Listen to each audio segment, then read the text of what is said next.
멈추세요. 독극물입니다. 그날 밤 고위급 만찬장. 청소부 신분의 김철수 반장은 박영민 원장의 와인잔에서 아몬드 향을 감지했습니다. 그는 달려가 외쳤지만 경호 팀장에게 제지당했고 박 원장은 이미 와인을 입에 넣었습니다. 순식간에 창백해지는 얼굴, 가빠지는 숨. 김철수는 무엇을 보았기에 이렇게까지 절규했을까요?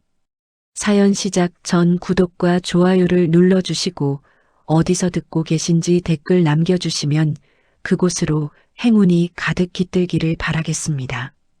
저는 그날도 여느 때처럼 청소 카트를 끌고 호텔 만찬장으로 들어섰습니다. 하지만 발을 들여놓는 순간 공기가 평소와 전혀 다르다는 걸 바로 느꼈습니다. 조명은 따뜻하게 내려앉아 있었고 테이블 보는 정갈하게 깔려 있었지만 정작 사람들의 표정은 지나치게 굳어 있었고 경호원들의 움직임은 이례적으로 날카로웠습니다. 이런 날은 이상하게 가슴 한쪽이 서늘하게 식어버립니다. 형사로 살았던 시절의 직감이 다시 고개를 드는 순간이었어요. 저는 빗자루를 움직이며 홀을 천천히 돌아다녔습니다. 겉보기엔 청소였지만 사실은 주변 분위기를 스캔하는 제 버릇이 다시 시작된 것이었죠. 구석마다 박혀 서 있는 경호원들, 서로 무전기를 쥔 채 짧은 말만 주고받는 모습, 그리고 그들의 눈빛. 저렇게까지 긴장한 경호는 VIP 행사에서도 흔치 않습니다. 와인 보관실 근처에 이르렀을 때 한 케이터링 직원이 제 시야에 딱 걸렸습니다. 그는 상자를 들고도 주변을 계속 힐끔거리고 있었고 누가 시선을 주기라도 하면 몸을 비틀며 눈을 피했습니다. 제가 일부러 가까이 지나가려고 하자 그는 제 쪽을 슬쩍 보더니 곧바로 고개를 돌렸습니다. 그 순간 그의 손등이 살짝 떨리는 게 보였는데 그 작은 떨림 하나가 저에겐 오래된 경고음처럼 느껴졌습니다. 이상하네. 저는 빗자루를 세워두고 허리를 펴며 홀 전체를 다시 둘러봤습니다. 제 시선은 자연스럽게 상석 근처에 놓인 와인 병들로 향했습니다. 박영민 국정원장 전용. 작게 붙은 메모가 눈에 들어왔습니다. 그런데 그 옆에 놓인 와인 병들을 보는 순간 저는 본능적으로 고개를 갸웃했습니다. 너무 흔한 라벨이었습니다. 고위층 행사에서 이렇게 평범한 와인을 쓰는 건 너무나 이례적인 일이죠. 원장이 올 때면 호텔 측에서 협찬 명목으로라도 최고급 라인을 준비하는 게 보통인데 오늘은 마치 눈에 띄지 않게 일부러 숨기기라도 한 것처럼 평범했습니다. 저는 와인병을 한참 내려다보며 속으로 중얼거렸습니다. 이런 날은 꼭 일이 생기곤 했는데. 청소 담당자님, 저쪽 테이블 정리도 부탁드릴게요. 호텔 매니저가 약간 귀찮은 사람을 대하듯 말했습니다. 예, 알겠습니다. 저는 대답하며 빗자루를 들었지만 제 시선의 절반은 이미 와인병 쪽에 박혀 있었어요. 홀 안은 초대 손님을 맞이하기 위해 완벽하게 준비되어 있었습니다. 유리잔은 양쪽으로 균형 있게 배열되어 있었고 은식기는 작은 LED 조명 아래서 반짝였으며 꽃장식은 강렬한 향기를 뿜어내며 고급스러운 분위기를 자아내고 있었습니다. 하지만 그런 완벽한 겉모습과는 달리 저는 계속 목덜미가 싸늘해지는 느낌을 떨칠 수 없었습니다. 형사로 일할 때 저는 아주 작은 징후 하나만으로도 사건의 냄새를 맡곤 했습니다. 오늘 느껴지는 공기도 딱 그랬습니다. 겉은 멀쩡한데 뭔가 안에서부터 음산하게 틀어지고 있는 기운. 경호 인력의 과한 배치, 수상한 케이터링 직원의 불안한 몸짓, 그리고 평범한 와인병. 이 모든 게 하나의 방향을 향해 손짓하고 있었어요. 설마 아니겠지. 저는 스스로를 달래보려 했습니다. 이제 나는 청소부일 뿐이고 예전 감각을 괜히 되살릴 필요도 없지. 하지만 마음속 깊은 곳에서는 작은 목소리가 계속 울렸습니다. 아니다. 이런 느낌은 꼭 뭔가 있다. 그 순간 제 등줄기를 따라 서늘한 느낌이 다시 한번 흘러내렸습니다. 저는 나도 모르게 와인 쪽을 돌아보았습니다. 그리고 그때부터 모든 악몽 같은 사건이 펼쳐지기 시작했습니다. 만찬장이 손님들로 채워지기 시작하자 분위기가 단숨에 바뀌었습니다. 아까까지 정적만 가득하던 공간이었는데 정치인 특유의 건조한 웃음소리와 잔 부딪히는 소리, 플랫이 터지는 소리가 한꺼번에 뒤섞여 제 귀를 파고들었습니다. 저는 청소 도구를 옆에 두고 서빙 트레이를 들었습니다. 인력이 부족하다며 서빙까지 맡긴 호텔 측이 못마땅하긴 했지만 지금은 다른 생각을 할 겨를이 없었습니다. 홀에 가득한 공기가 왠지 불길했어요. 저는 와인 서빙을 도우며 테이블 사이를 조용히 이동했습니다. 와인병을 기울이는 동안에도 제 시선은 계속 상석으로 향했습니다. 전용 와인이라고 적힌 메모, 그리고 너무 평범한 라벨. 그 병이 아무리 봐도 오늘 이 자리에 어울리지 않는다는 느낌이 들었어요. 며칠 전까지 저는 이런 행사와는 거리가 먼 삶을 살고 있었습니다.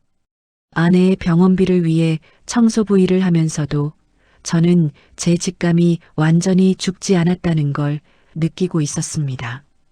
오늘이 특히 그랬습니다. 악취가 나는 사건의 냄새가 만찬장 전체에 은근히 깔려 있었거든요. 그러다 저는 그 순간을 마주했습니다.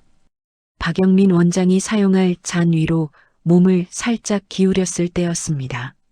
와인을 따르면 유리잔에서 반사된 붉은 빛이 제 눈에 잠깐 비쳤고 그와 동시에 제 코끝에 아주 희미한 냄새가 닿았습니다.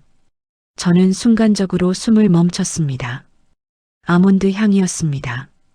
그런데 그건 제과점에서 맡는 고소한 향이 아니라 냉장된 금속과 섞여 올라오는 것 같은 차갑고 인위적인 냄새였습니다. 저는 본능적으로 잔 표면을 들여다보았습니다.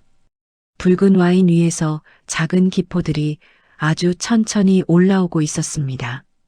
일반적인 산화 반응이나 탄산감과는 전혀 다른 형태였죠. 저는 형사 시절 독극물 사건의 피해자들이 입을 벌린 채 발견되던 장면이 즉시 떠올랐습니다. 피해자의 입안에서 퍼져나오던 바로 그 아몬드 냄새. 설마 시아나물? 제가 다시 한번 코를 가까이 가져가자 확신이 더 강해졌습니다. 순식간에 심장이 요동치기 시작했습니다. 손에 들고 있던 와인병이 떨려서 잔에 와인을 흘릴 뻔했어요. 저는 겨우 정신을 붙잡고 주변을 살폈습니다. 경호팀장이 바로 근처에서 홀 전체를 지켜보고 있었지만 정작 잔 안에 있는 기포에는 아무도 관심을 두지 않았습니다. 저는 경호팀장에게 말을 걸 타이밍을 잡기 위해 서둘러 그에게 다가갔습니다. 저 잠시만요. 말씀드릴 게 있습니다. 경호팀장은 곧바로 저를 위아래로 훑으며 불쾌한 표정을 지었습니다. 지금 바쁩니다. 직원분은 서빙에 집중하세요. 그의 정확한 발음과 차갑게 떨어지는 말투는 귀찮게 하지 말라는 신호였습니다. 하지만 저는 물러날 수 없었습니다. 정말 중요한. 말을 채 끝내기도 전에 사회자의 목소리가 울려 퍼졌습니다. 여러분, 모두 잔을 들어주십시오. 오늘 이 역사적인 자리를 함께 축하하며 홀 전체의 시선이 상석으로 쏠렸습니다. 조명이 박영민 원장의 얼굴을 환하게 비추고 있었고 그는 자연스럽게 와인잔을 들어 올렸습니다. 그 모습이 제 눈에는 슬로 모션처럼 보였습니다. 유리잔 아래로 떨어지는 조명의 빛, 와인 표면 위로 문득 일렁이는 작은 기포, 그리고 박 원장이 입가에 띄운 가벼운 미소. 안 됩니다. 저도 모르게 목 속에서 소리가 터져 나왔습니다. 하지만 건배 제의가 이미 시작되어 모두가 잔을 들며 웃고 있었고 제 절박한 목소리는 그 북적임 속에 묻혀버렸습니다. 박 원장은 결국 잔을 들고 천천히 입으로 가져갔습니다. 그 순간 저는 숨조차 제대로 쉬지 못했습니다. 제 목구멍이 타들어가는 듯 아팠고 손끝까지 차갑게 식어갔습니다. 안 돼 마시면 정말 끝입니다. 하지만 저는 아직 손을 쓰지 못한 채 서 있었습니다. 제 몸이 금속처럼 굳어버린 듯 움직이지 않았습니다. 그리고 저는 직감했습니다. 이제 모든 일이 실제로 시작될 거라는 것을요. 그 순간 저는 더는 버틸 수가 없었습니다. 가슴이 안에서부터 쿵쿵 부딪히는 소리가 귀까지 올라왔습니다. 박영민 원장이 잔을 드는 모습이 제 눈앞에서 슬로우로 늘어지는 것처럼 보였고 와인 표면 위로 떠오른 기포들이 악몽처럼 제 시야에 박혀 있었어요. 지금 아니면 정말 끝입니다. 제 발이 저도 모르게 상석 쪽으로 움직였습니다. 트레이 위에 올려져 있던 와인병이 부딪히며 작은 소리를 냈지만 신경 쓸 겨를도 없었습니다. 저는 거의 뛰다시피 상석 방향으로 다가갔습니다. 입안은 바짝 말라 있었고 혀가 제대로 떨어지지 않아 말이 엉킬 것 같았습니다. 그래도 외쳐야 했습니다. 멈추십시오. 독극물입니다. 제 목소리가 만찬장에 날카롭게 퍼져나갔습니다. 잠시 모든 소리가 멈춘 것처럼 느껴졌습니다. 잔을 들고 웃던 사람들이 동시에 저를 쳐다보았습니다. 사회자도 마이크를 든 채 말이 뚝 끊어진 얼굴로 저를 보았고요. 순간적인 정적. 하지만 그 정적은 곧 비웃음과 수군거림으로 깨졌습니다. 저 사람 뭐야? 청소부 아니야? 왜 저래? 귀 옆에서 들리는 속삭임이 칼날처럼 박혔습니다. 저는 개의치 않고 박 원장에게로 손을 뻗었습니다. 그 잔만 어떻게든 빼앗으면 된다고 생각했습니다. 그때 옆에서 굵은 팔이 제 가슴을 세게 밀어붙였습니다. 당신 뭐 하는 겁니까? 경호팀장이었습니다. 그의 소나기 힘은 상상을 넘었고 저는 한 걸음 뒤로 밀려나며 중심을 잃을 뻔했습니다. 숨이 턱 막히는 느낌이 들었지만 포기할 수 없었습니다. 저는 다시 한번 그의 손을 뿌리치며 외쳤습니다. 그 와인 마시면 안 됩니다. 시아나물일 수도 있습니다. 제 말을 들으셔야. 그만하십시오. 경호팀장의 목소리는 낮았지만 단호했습니다. 그는 저를 위험 요소로 인식한 눈빛이었고 이미 제 말을 들을 준비가 전혀 되어 있지 않았습니다. 그가 제 팔을 더 강하게 비트는 순간 상석 쪽에서 가벼운 웃음소리가 들렸습니다. 괜찮습니다. 행사에 방해가 되지 않게만 해주시면 됩니다. 박영민 원장의 목소리였습니다. 그는 상황을 완전히 이해하지 못한 채 하찮은 소란 정도로만 받아들이고 있는 얼굴이었습니다. 그 말 한마디가 사람들의 긴장을 풀어버렸습니다. 몇몇은 어이없다는 듯 웃었고 누군가는 고개를 저었습니다. 그리고 그는 잔을 다시 들었습니다. 유리잔이 그의 손가락 사이에서 반짝이며 돌아갔습니다. 붉은 와인이 잔의 안쪽을 얇게 감싸며 위로 살짝 흔들렸습니다. 그 모든 장면이 제 눈에는 기괴하게 느린 영상처럼 보였습니다. 안 됩니다. 진짜 안 됩니다. 입술 사이로 거의 기도에 가까운 중얼거림이 흘러나왔습니다. 그러나 그 목소리는 제 가슴 안에서만 울릴 뿐 누구의 귀에도 제대로 닿지 않았습니다. 경호팀장이 제 몸을 확실히 붙잡고 있었고 저는 이제 상석에 다가갈 수조차 없었습니다. 박 원장은 잔을 살짝 들어 올리며 주변을 둘러봤습니다. 자, 모두 건배하시죠. 그 말과 함께 그는 와인잔을 입술 쪽으로 가져갔습니다. 저는 마지막으로 한 번 더 몸을 비틀어 저항했습니다. 제발 마시지 마십시오.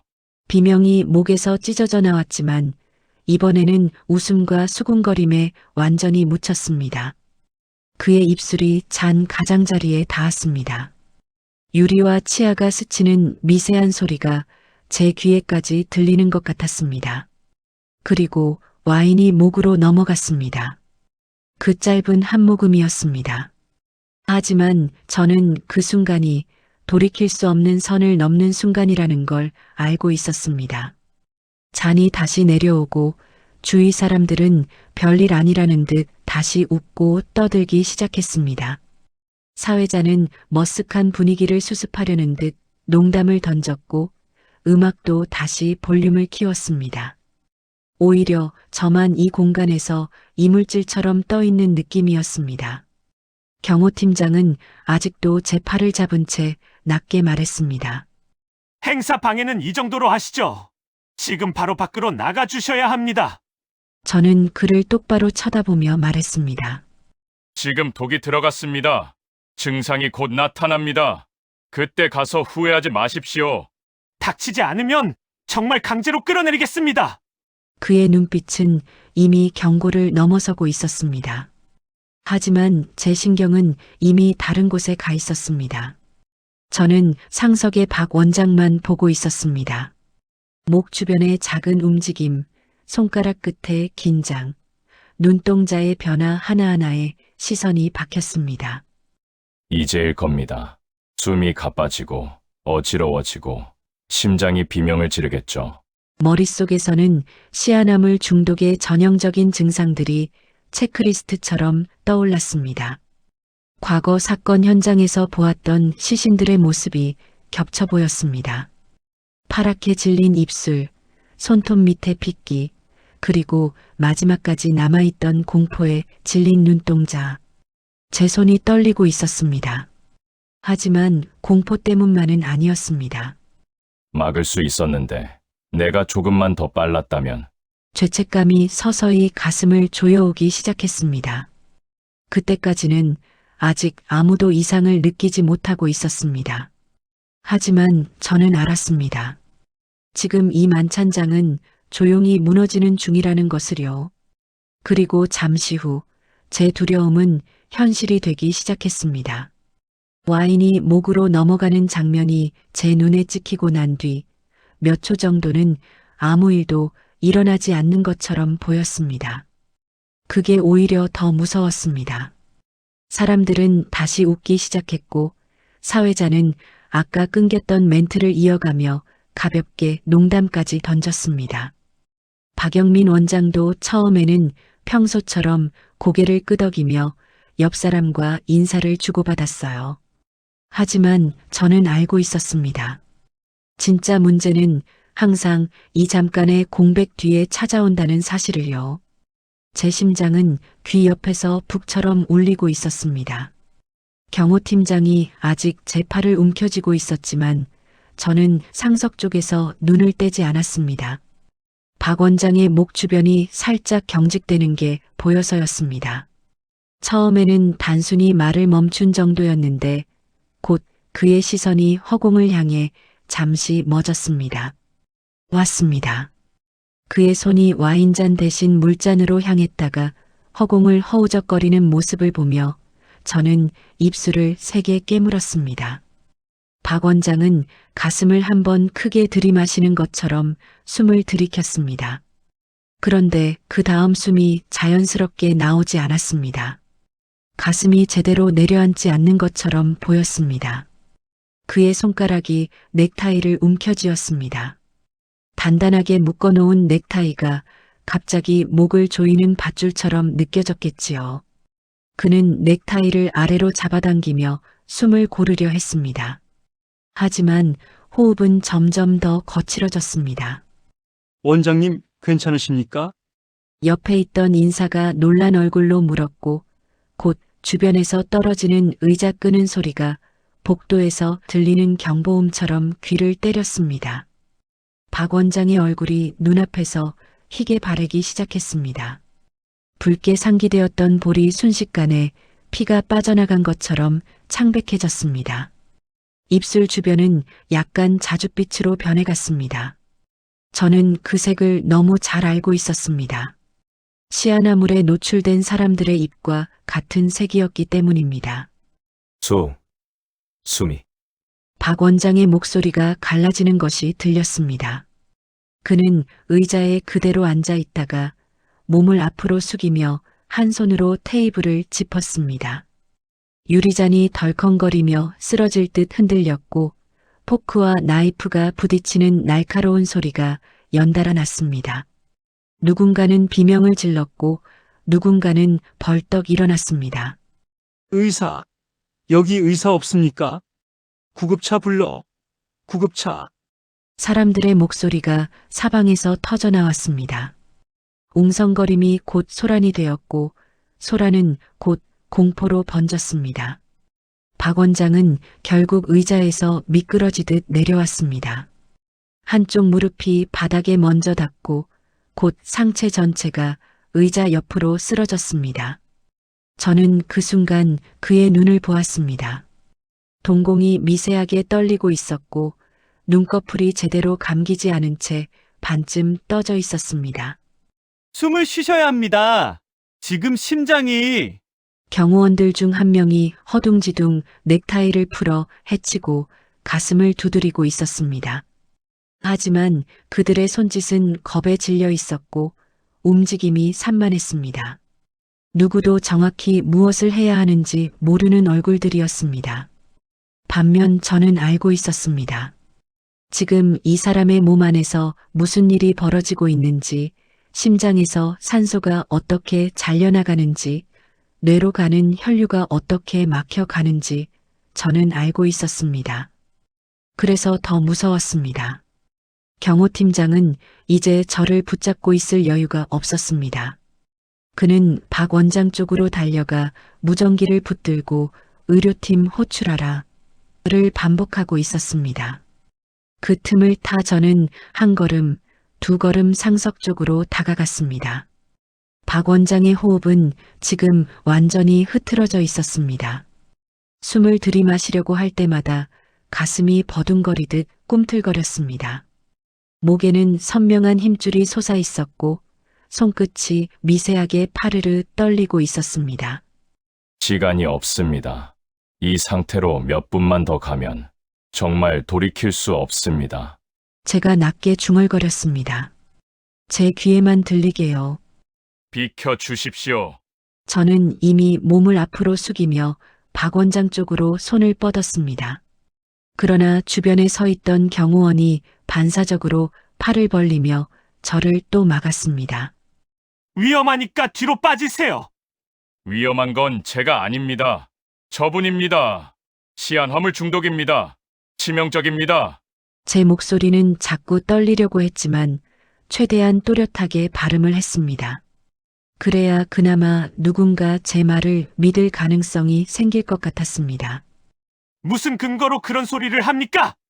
아몬드 향, 잔에서 올라오던 기포, 증상 발현 시간, 얼굴색, 호흡 곤란 다 맞아떨어집니다. 그냥 심장마비가 아닙니다. 독입니다. 제가 숨을 몰아쉬며 말을 쏟아냈습니다. 만찬장은 이미 통제 불능에 가까웠습니다. 누군가는 도망치듯 뒤로 물러나고 있었고 누군가는 휴대폰으로 촬영까지 하고 있었습니다. 식탁 위에는 쓰러진 와인잔에서 붉은 액체가 흘러나와 흰 테이블볼을 천천히 적시고 있었는데 그 장면이 마치 피가 스며드는 것처럼 보여서 더 섬뜩했습니다. 제 머릿속은 속도를 올려 돌아가기 시작했습니다.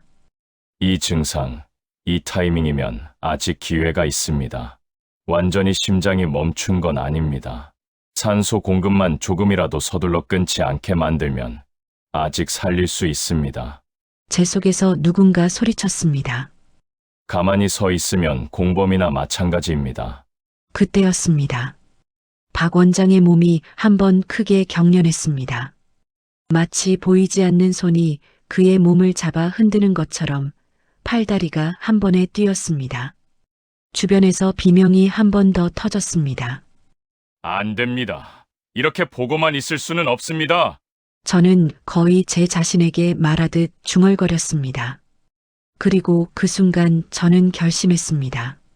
누가 뭐라 하든 이 사람을 살리기 위해 할 수 있는 걸 전부 해야겠다고요. 제 발은 이미 만찬장을 가로질러 비상구 쪽을 향해 달리고 있었습니다. 만찬장은 그야말로 아수라장이었습니다. 누군가는 의자를 박차고 일어나 도망치듯 뒤로 물러났고 누군가는 휴대폰으로 영상을 찍고 있었으며 경호원들은 서로에게 고함을 치면서도 정작 무엇을 해야 할지 몰라 우왕좌왕하고 있었습니다. 저는 그 한가운데 서 있었습니다. 바닥에는 쓰러진 잔들에서 쏟아진 와인이 흰 테이블보와 카펫을 동시에 적시고 있었습니다. 붉은 액체가 천 위에서 둥글게 번져나가는 모습이 제 눈에는 피 웅덩이처럼 보였습니다. 코끝에는 여전히 와인과 음식 냄새, 그리고 사람들의 식은땀 냄새가 뒤섞여 올라왔습니다. 숨이 텁텁하게 막히는 느낌이었어요. 박영민 원장은 바닥에 누운 채 거친 숨을 몰아쉬고 있었습니다. 그의 가슴이 들썩였다 내려갔다를 반복하다가 어느 순간 제대로 내려가지 못하는 모습을 저는 똑똑히 보았습니다. 입술 주변은 보라색에 가깝게 변해 있었고 손끝도 점점 색을 잃어가고 있었습니다. 이렇게 가만히 있으면 정말 죽습니다. 제 머릿속에서는 형사 시절 교육받았던 응급 매뉴얼과 독극물 사건 기록들이 동시에 떠올랐습니다. 시아나물, 흡입 또는 섭취 후 빠르게 발현되는 증상, 호흡곤란, 경련, 청색증, 급격한 심부전, 그리고 골든타임. 아주 짧은 그 시간 안에 제대로 된 처치를 하지 못하면 되돌릴 수 없다는 사실을 저는 누구보다 잘 알고 있었습니다. 경호팀은 심폐소생술 준비를 하느라 허둥지둥 움직이고 있었습니다. 하지만 저는 그들이 뭔가 근본적인 부분에서 엇나가고 있다는 느낌이 들었습니다. 이건 단순한 심장마비가 아니었습니다. 독이었습니다. 몸 전체를 한꺼번에 잠식해 들어가는 잔인한 독성 물질이었습니다. 제 속에서 누군가가 아주 명확하게 말했습니다. 지금 필요한 건 가슴 압박이 아닙니다. 해독제입니다. 독이 퍼지는 속도보다 빠르게 중추를 억제할 무언가가 필요합니다. 저는 고개를 번쩍 들었습니다. 그리고 시선이 비상구 쪽에 걸렸습니다. 비상구 옆 벽면에 붙어 있는 빨간 구급상자. 그 안에 무엇이 들어있는지 저는 대략 알고 있었습니다. 예전에 경찰 훈련을 받을 때 극단 상황 대비용으로 비치된 장비에 대해 설명을 들은 적이 있었거든요. 최루탄, 화생방 상황, 특정 독성 물질에 대한 기본 해독 키트, 혹시 한 줄기 가능성이 머리를 스쳤습니다. 만약 거기에 제가 생각하는 종류의 해독제가 있다면 지금 이 상황을 뒤집을 마지막 카드가 될 수 있었습니다. 그 순간 제 다리가 먼저 움직였습니다. 어이, 어디 갑니까? 누군가 제 뒤에서 소리쳤지만 저는 돌아보지 않았습니다. 저는 만찬장을 가로질러 비상구 쪽으로 전력에 가깝게 달려갔습니다. 구둣발이 카펫 위를 세게 밟는 소리가 제 귀에까지 울렸습니다. 주변 사람들이 놀란 눈으로 저를 쳐다보며 비켜섰고 누군가는 저 사람 또 뭐야? 라며 욕설을 내뱉었습니다. 비상구 옆 벽에 걸린 구급상자 앞에 도착하자 저는 망설임 없이 손잡이를 잡았습니다. 잠금 장치를 재빨리 젖히고 문을 열었습니다. 안에는 예상대로 기본 응급키트, 붕대, 소독약, 주사기, 그리고 제가 찾던 것들이 꽂혀 있었습니다. 작은 케이스에 묶여있는 주사제 몇 개, 라벨에는 최루탄화학가스 노출 시 사용되는 응급해독용으로 표기되어 있었습니다. 경찰 시절 받았던 화생방 실습이 머릿속에서 선명하게 재생되었습니다. 그때 교관이 했던 말이 떠올랐습니다. 이건 완벽한 해독제가 아닙니다. 하지만 일정 계열 화학물질에 대해서는 생존 시간을 벌어줄 수 있습니다. 그 시간이 생사를 가르는 차이를 만듭니다. 저는 딱 하나만을 바라보고 있었습니다. 지금 우리는 그 시간 몇 분이 필요합니다. 물론 이 주사가 100% 정확한 해답이 아니라는 것도 알고 있었습니다. 박 원장의 몸에 어떤 양, 어떤 방식으로 독이 들어갔는지 정확히 알지도 못했습니다. 하지만 아무것도 하지 않는 것보다는 위험을 감수하고라도 시도해보는 게 낫다는 생각이 들었습니다. 제 손이 주사 키트를 움켜쥐고 있을 때 손끝이 아주 조금 떨리기 시작했습니다. 저는 제 손을 내려다보았습니다. 겁나십니까, 김철수?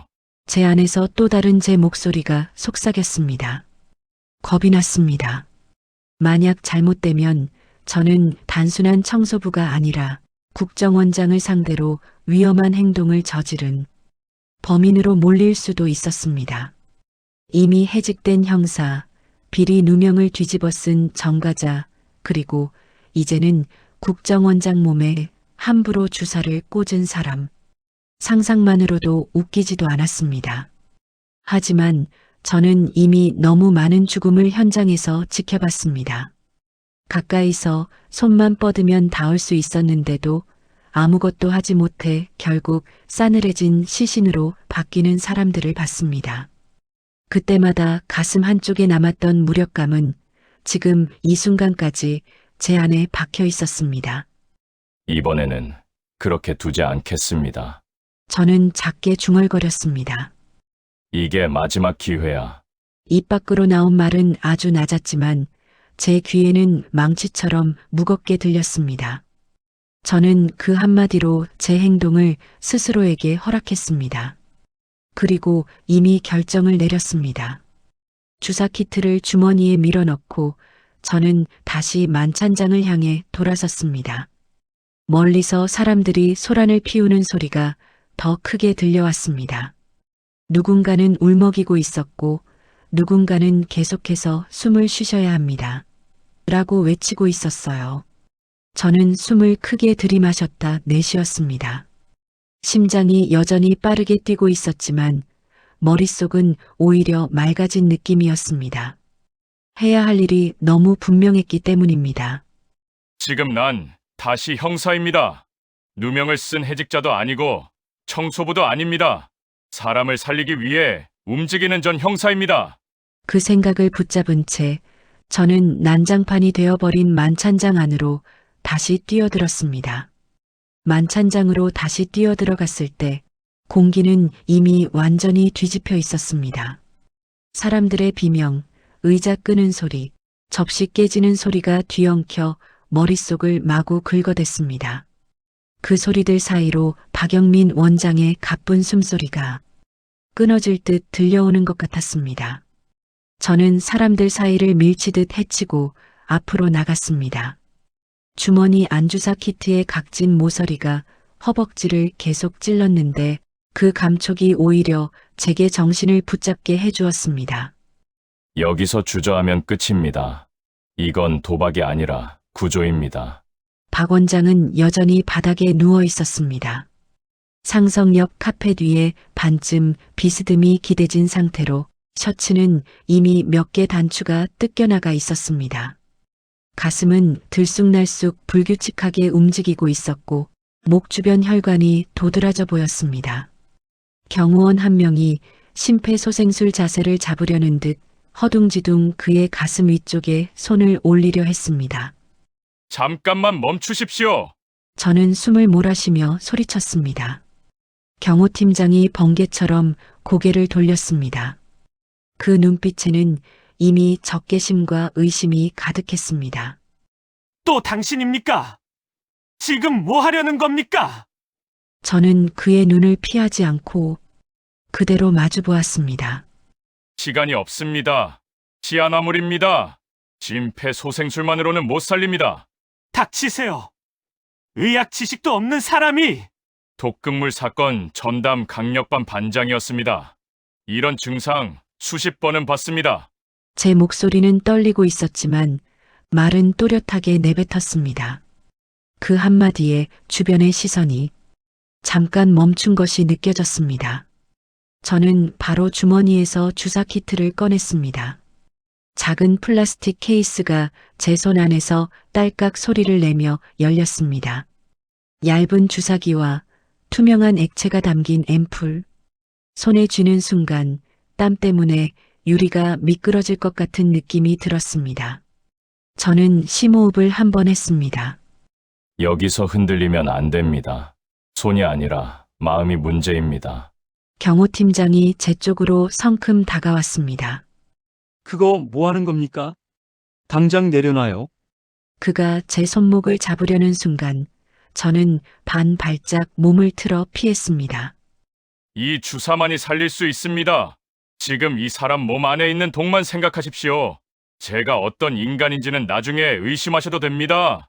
그 사이 박 원장의 호흡은 더 거칠어졌습니다. 이제는 숨을 들이쉴 때마다 가슴이 버둥거리다가 어느 순간에는 완전히 멈춘 것처럼 보이기도 했습니다. 눈동자는 초점 없이 허공을 헤매고 있었고요. 입가에는 희미하게 거품 같은 게 맺혀 있었습니다. 그 모습을 보는 순간 제 안에서 망설임이란 단어는 완전히 사라졌습니다. 저는 앰플의 입구를 빠르게 꺾고 주사기 바늘을 꽂아 약을 뽑았습니다. 바늘 끝에서 작은 물방울이 튀어나오는 걸 확인하고 박 원장 옆으로 무릎을 꿇었습니다. 비키십시오. 제 목소리가 생각보다 낮고 차분하게 나왔습니다. 경호원 하나가 반사적으로 막아섰지만 그 순간 저는 거의 고함을 질렀습니다. 시아나물입니다. 이 사람 죽으면 당신들이 가장 먼저 조사받습니다. 책임질 수 있습니까?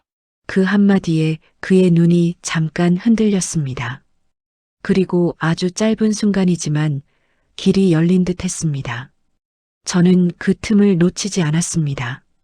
박 원장의 목 옆 쇄골 아래쪽을 손끝으로 짚어 위치를 확인한 뒤 주사 바늘을 정확히 꽂았습니다.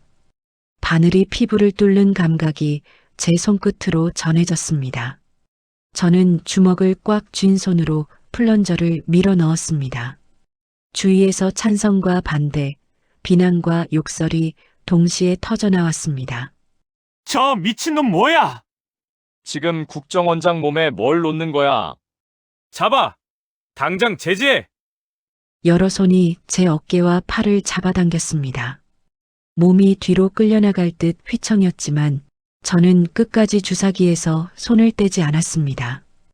약액이 끝까지 다 들어가는 걸 확인할 때까지 손가락 하나라도 빼고 싶지 않았습니다. 끝났습니다. 조금만 기다리십시오. 제가 낮게 말했습니다.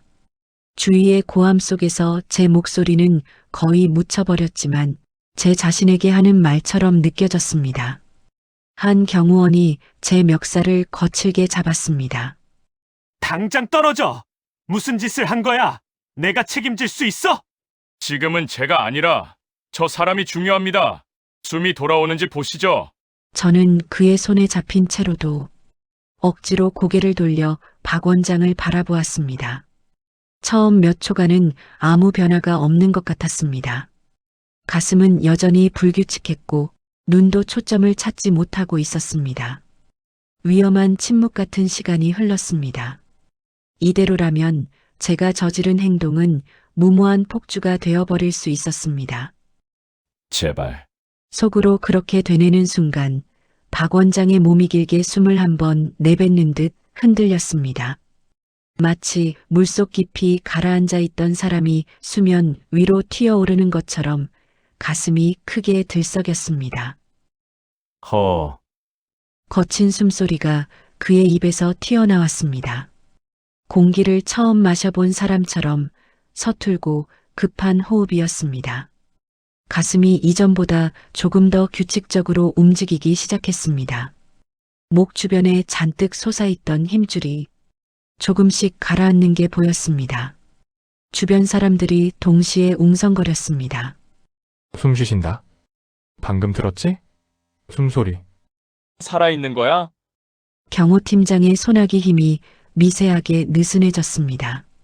그는 여전히 저를 노려보고 있었지만 지금은 저를 당장 제압하기보다는 바닥에 누워있는 상사의 상태를 확인하는데 더 신경이 쏠려 있는 얼굴이었습니다.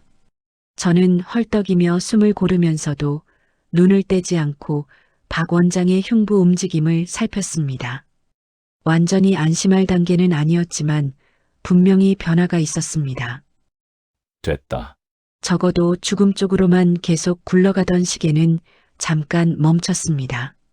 그때 먼 발치에서 누군가가 소리쳤습니다. 구급대 도착했습니다. 의료팀 들어옵니다. 하얀 가운을 입은 의료진이 들것과 장비를 끌고 들어오는 모습이 눈에 들어왔습니다. 저는 비로소 짧게 눈을 감았다가 떴습니다. 이제 제 역할은 끝났습니다. 이제부터는 이 사람들의 몫입니다. 하지만 제 가슴 한구석에서는 또 다른 생각이 동시에 올라오고 있었습니다. 이 정도 준비된 독극물 테러라면 단순한 개인 원한이 아닙니다. 이 뒤에 훨씬 큰 그림이 숨어 있습니다. 박 원장의 거칠지만 살아있는 숨소리를 들으면서 저는 직감했습니다. 이제 진짜 싸움은 이 사람을 살려낸 뒤부터 시작된다는 것을요. 구급차 사이렌 소리가 아직도 귓가에 울리는 것 같았습니다. 박영민 원장이 들것에 실려 떠난 뒤 저는 뒤따라 병원 응급실 복도까지 오게 되었습니다. 사실 제 자리는 거기까지가 아니었지만 발이 저절로 따라왔습니다. 만약 방금 제가 한 행동 때문에 무슨 일이 잘못되었다면 그 자리에서 책임을 져야 한다고 생각했기 때문입니다. 응급실 복도는 특유의 소독약 냄새와 긴장된 공기로 가득했습니다. 초록빛 조명이 사람 얼굴을 조금 더 창백하게 만들고 있었고 환자 가족들이 의자에 앉아 고개를 숙인 채 입술만 뜯고 있었습니다. 저는 벽에 기대지도 못하고 복도를 왔다 갔다 했습니다. 발걸음 소리가 바닥에 닿을 때마다 만찬장 카페 뒤에서 들리던 비명소리가 같이 떠올랐습니다. 살아나셔야 합니다. 제 선택이 틀리지 않았다는 걸 증명해 주셔야 합니다. 마음속으로 그렇게 되뇌고 있을 때였습니다. 응급실 문 하나가 철컥 소리를 내며 열렸습니다. 저는 무심코 그쪽으로 고개를 돌렸다가 그대로 몸이 굳어버렸습니다. 흰 가운 위에 군색하게 걸친 점퍼, 넥타이를 느슨하게 푼 채 주머니에 손을 찔러 넣은 남자. 걸음걸이와 어깨 각도를 보는 순간 저는 이름을 부르지 않아도 누군지 알 수 있었습니다. 이정민. 3년 전 저를 쓰레기로 만들었던 강력 반장. 제 인생에서 가장 더럽고 치욕스러운 사건의 중심에 서 있던 남자였습니다. 그는 저를 보자마자 입꼬리를 아주 천천히 올렸습니다. 비웃음이 얼굴에 붙은 사람처럼 자연스러운 표정이었습니다. 저를 스쳐 지나가면서도 굳이 발걸음을 멈추고 제 앞에 섰습니다. 이게 누구야? 반장님 아니십니까? 그의 입에서 흘러나온 반장님이라는 호칭이 이렇게 모욕적으로 들린 건 처음이었습니다. 저는 숨을 한번 깊게 들이마셨습니다. 이 병원에 왜 있습니까? 제 말투는 최대한 담담하게 들리도록 했지만 안쪽에서는 이미 심장이 또다시 빨리 뛰기 시작했습니다. 이정민은 코웃음을 쳤습니다. 국정원장님 상태 보러 왔다. 이 정도로만 합시다. 근데 해직된 형사분이 여기까지 온 건 또 처음 보겠네요. 청소부 하시다가 이젠 응급실 구경까지 하셨습니까? 단어 하나하나에 독이 묻어 있었습니다. 해직, 청소부라는 말이 의도적으로 강조된 게 느껴졌습니다. 저를 다시 밑바닥으로 밀어 떨어뜨리려는 시선이었습니다. 순간 목 안쪽이 뜨겁게 데워지는 느낌이 들었습니다. 3년 동안 견뎠던 수치와 분노가 한꺼번에 올라왔습니다. 하지만 저는 이를 악물고 참았습니다.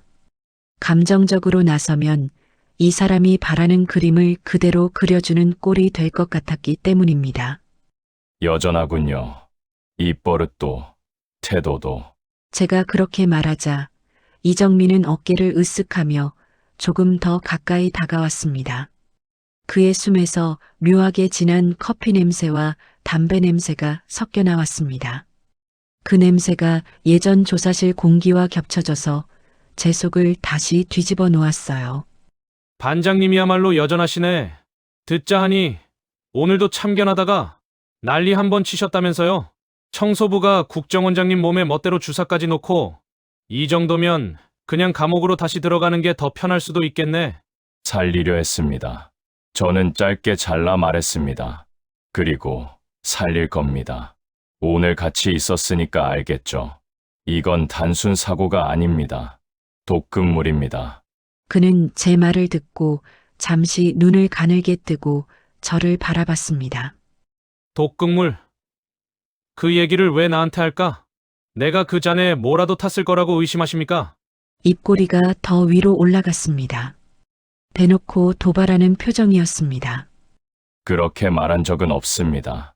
근데 눈빛은 그렇게 말하고 있는데 이정민의 말이 끝나는 순간 복도 공기가 더 무거워진 것처럼 느껴졌습니다. 저는 그를 똑바로 바라보았습니다. 딱 하나는 확실합니다. 누군가 국정원장을 정확히 겨냥해 준비했습니다. 그 정도 독을 만찬장에 들여보낼 수 있는 사람은 아무나 아니겠죠. 그러니까 나 같은 사람?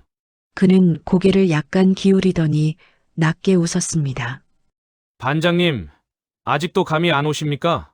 세상이 그렇게 단순했으면 반장님이 이렇게 복도에서 서성이고 있진 않았을 겁니다. 그 말은 사실이었지만 동시에 가장 비겁한 말이기도 했습니다. 저는 한 발 앞으로 다가갔습니다. 우리 둘 사이 거리가 거의 맞부딪힐 정도로 좁혀졌습니다. 이정민, 내 인생 망가뜨린 거 다 잊은 것 같지는 않네요. 제가 처음으로 그의 이름을 그대로 불렀습니다. 3년 전에 나한테 뭐라 그랬는지 기억합니까? 괜히 나섰다가 이렇게 된 거 반장님 탓 아니냐고 했었죠. 이정민의 미소가 아주 살짝 흔들렸습니다. 눈과 근육이 미세하게 떨렸습니다. 오늘도 똑같이 말해보시죠. 괜히 나섰다가 사람이 한 명 더 죽을 뻔했다고. 제 목소리는 낮았지만 분명하게 복도에 울렸습니다. 잠시 정적이 흘렀습니다. 그러다 이정민이 시선을 옆으로 피하며 짧게 말했습니다. 충고 하나만 하지요. 이 일에 너무 깊이 개입하지 마세요. 반장님 같은 사람, 또 하나쯤 더 망가지는 건 아무도 신경 안 씁니다. 그 말은 위협이면서 동시에 경고처럼 들렸습니다. 하지만 저는 이미 마음을 정하고 있었습니다. 이번에는 끝까지 갑니다. 제가 조용히 말했습니다. 죽을 사람 살려놓고도 또 가만히 있는 바보는 안 될 겁니다. 이정민이 저를 다시 쳐다보았습니다. 눈빛 속에 짧은 짜증과 묘한 긴장이 섞여 있었습니다. 그는 끝내 대꾸하지 않고 제 옆을 스쳐 지나 복도 끝으로 걸어갔습니다. 발자국 소리가 멀어질수록 제 안에서는 오히려 결심이 또렷해졌습니다. 이번에는 당신들이 감추려 했던 진짜를 제가 끄집어내겠습니다. 저는 굳게 주먹을 쥐고 응급실 문 위에 켜진 붉은 불빛을 올려다보았습니다. 거기서 깨어날 사람과 그를 죽이려 했던 사람들, 그리고 그들 사이에 제가 서 있어야 한다고 느꼈습니다. 응급실 복도 공기가 조금 가라앉았을 때였습니다. 의료진이 분주하게 오가던 발걸음 소리가 잠시 뜸해지고 긴장으로 바짝 말라있던 제 목도 조금은 숨을 돌릴 틈이 생겼습니다. 그런데 이상하게도 제 안의 불안은 전혀 줄어들지 않았습니다. 오히려 박영민 원장이 수술실 안에서 숨을 붙잡고 있는 지금이 더 폭발 직전 같은 느낌이었습니다. 이정민과 마주친 뒤로 머릿속이 계속 요동쳤습니다.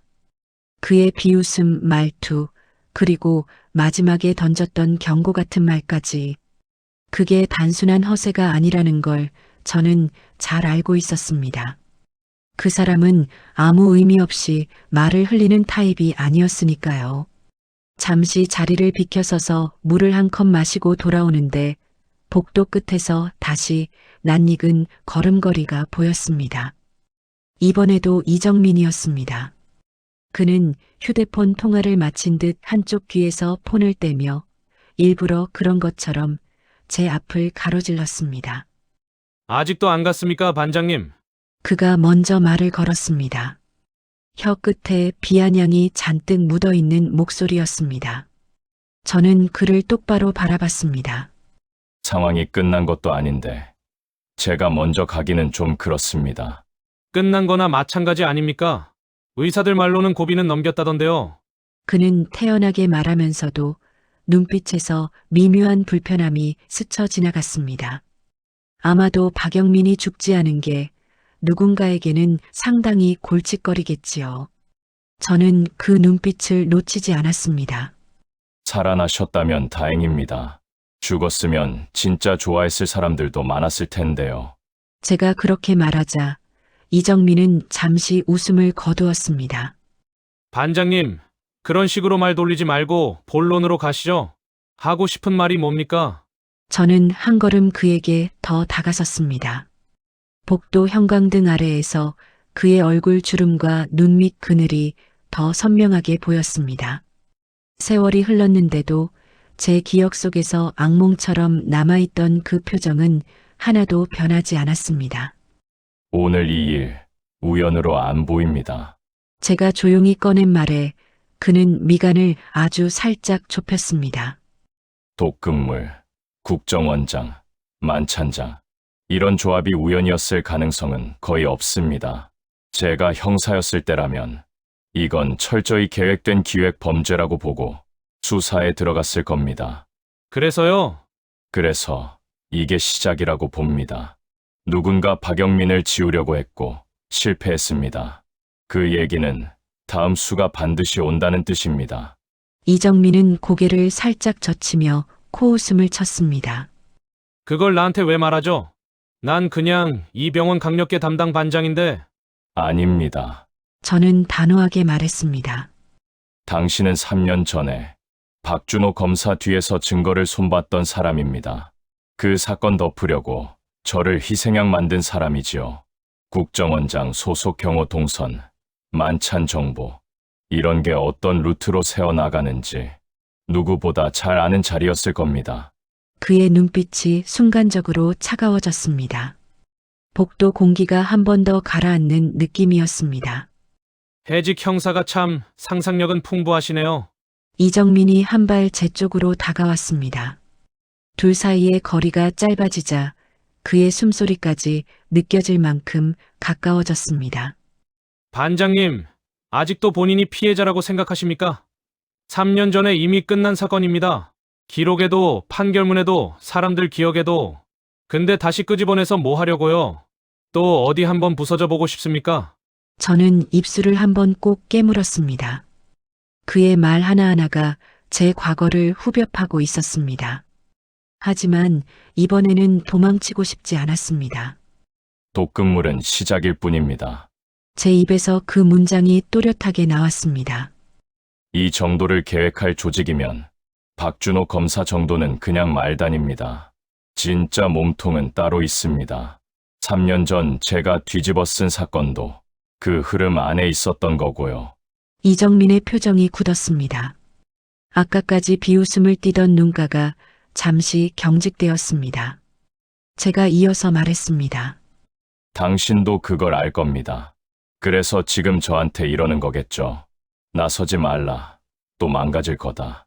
이런 소리 하면서 겁을 주는 이유가 뭔지 저는 이제 알 것 같습니다.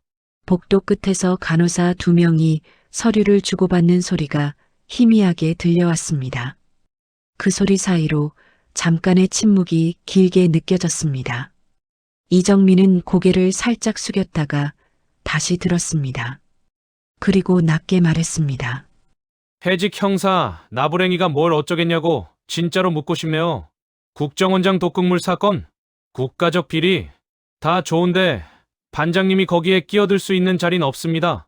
조용히 청소나 하면서 사는 게 반장님 인생에는 최고로 안전한 길입니다. 그 말이 끝나는 순간 제 안에서 뭔가가 또 한 번 부러지는 소리가 나는 것 같았습니다. 그 안전한 길이라는 게 어떤 건지 저는 너무 잘 알고 있었습니다. 억울함을 삼킨 채 아무것도 못 본 척, 못 들은 척하고 평생을 쓰레기처럼 살아가는 길이겠죠. 안전하게 살고 싶었으면 처음부터 형사를 안 했습니다. 제 목소리는 더 이상 떨리지 않았습니다. 2번은 안 봅니다. 3년 전에는 당해서 쓰러졌고, 오늘은 겨우 한 사람 살려냈습니다. 다음엔 이 일을 벌인 사람들을 찾아갈 겁니다.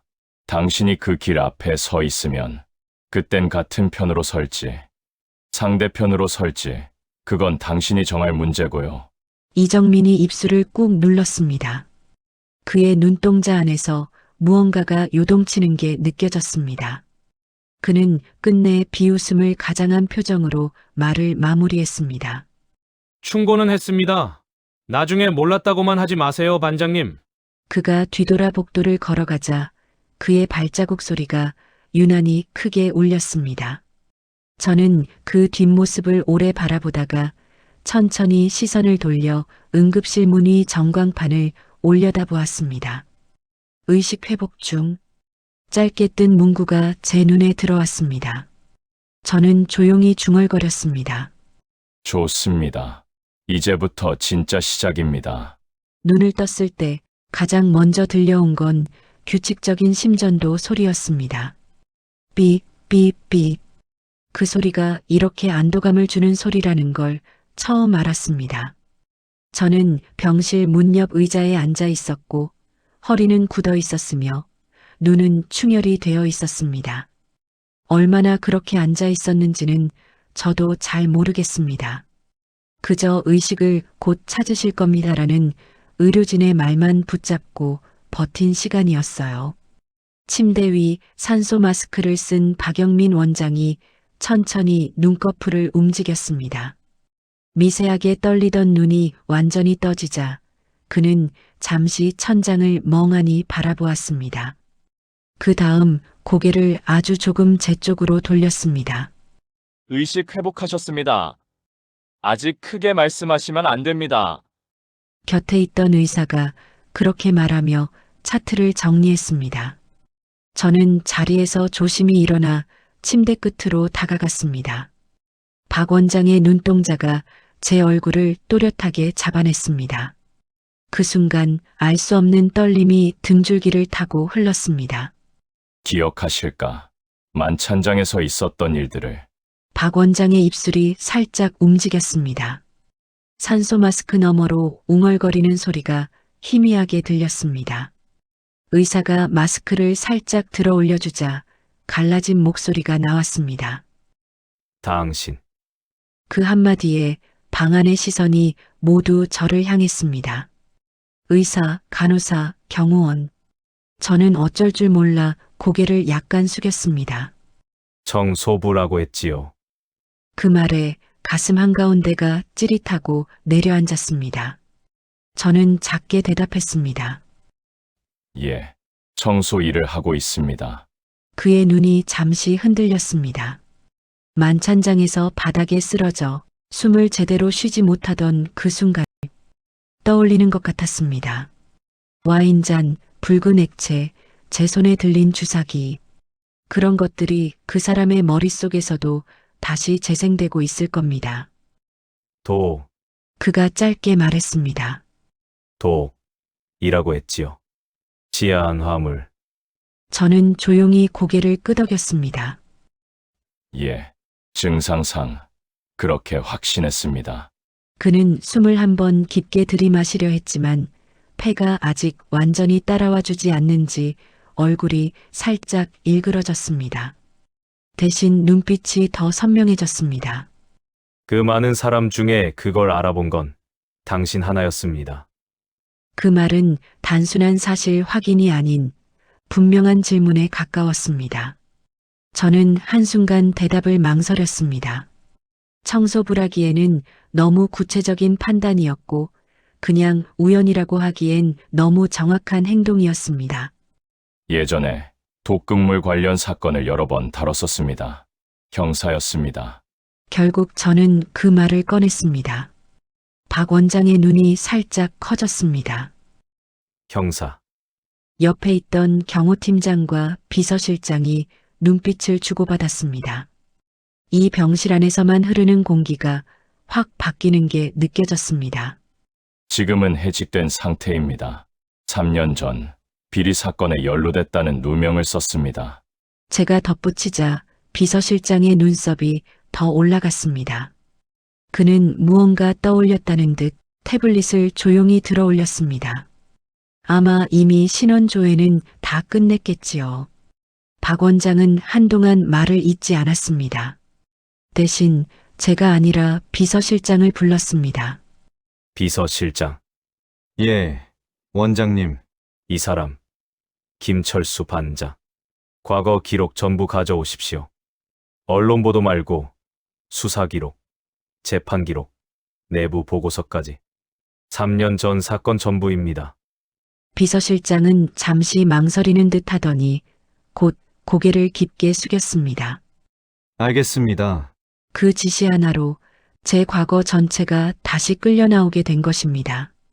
제가 겨우 덮어두고 살아가던 3년의 시간이 수술대 위에 올려지는 느낌이었습니다. 원장님, 제가 조심스럽게 불렀습니다. 그 사건은 이미 끝난 일입니다.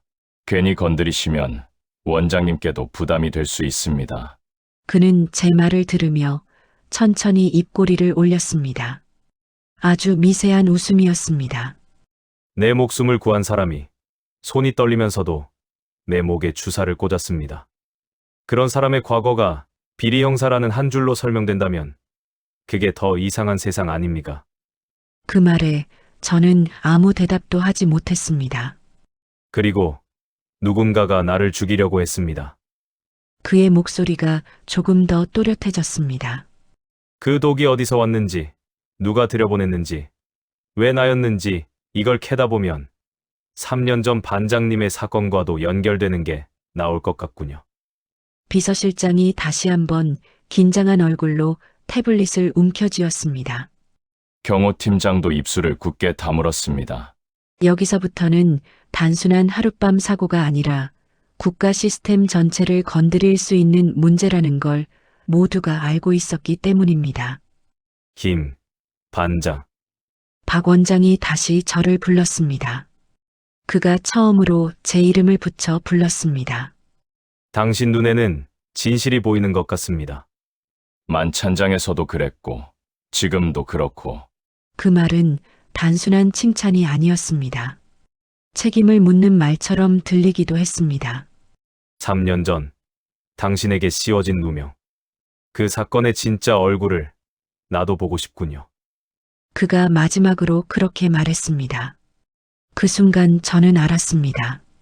이제 제가 피하고만 있던 3년 전의 진실이 어떤 식으로든 다시 제 앞에 나타날 거라는 것을요. 그리고 이번에는 그냥 맞아 넘어갈 수 없다는 것도요. 비서실 조사가 시작됐다는 소식을 들은 건 박 원장이 의식을 되찾은 지 이틀째 되는 날이었습니다. 저는 여전히 병원 구석 대기실 의자에 앉아 있었고 커피 자판기 앞을 왔다 갔다 하며 마음을 진정시키려 애쓰고 있었습니다. 그때 낯익은 양복 차림이 제 앞에 섰습니다.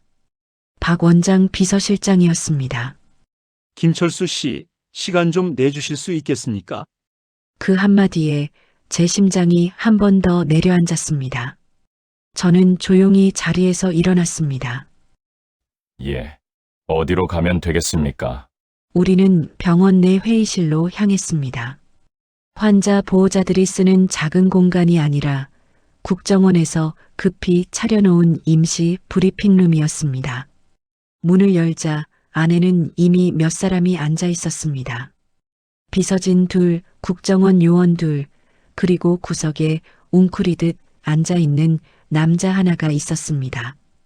그 남자는 마치 누군가에게 계속 쫓기고 있는 사람처럼 어깨가 잔뜩 말려 있었고 손가락을 꼬집듯 붙잡고 있었습니다. 눈 밑에는 짙은 그늘이 져 있었고 고개를 조금만 들어도 눈이 이리저리 흔들렸습니다.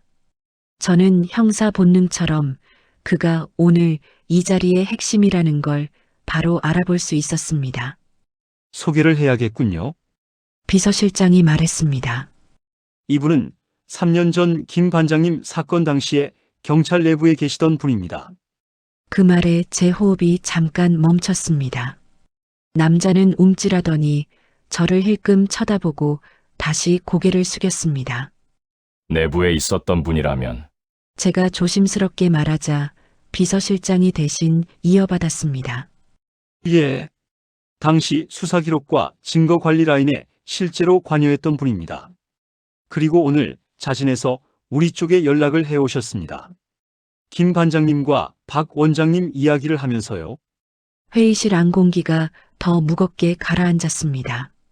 저는 의자 끝에 앉아 손을 무릎 위에 올려두고 있었지만 손가락이 조금씩 떨리고 있었습니다. 제가 먼저 말씀드리겠습니다. 구석에 앉아있던 남자가 힘겹게 입을 열었습니다. 목소리에는 피곤함과 두려움이 뒤섞여 있었습니다. 저 당시 강력계 기록 담당이었습니다. 증거보관실 관리도 같이 했고요. 반장님, 사건 다 봤습니다.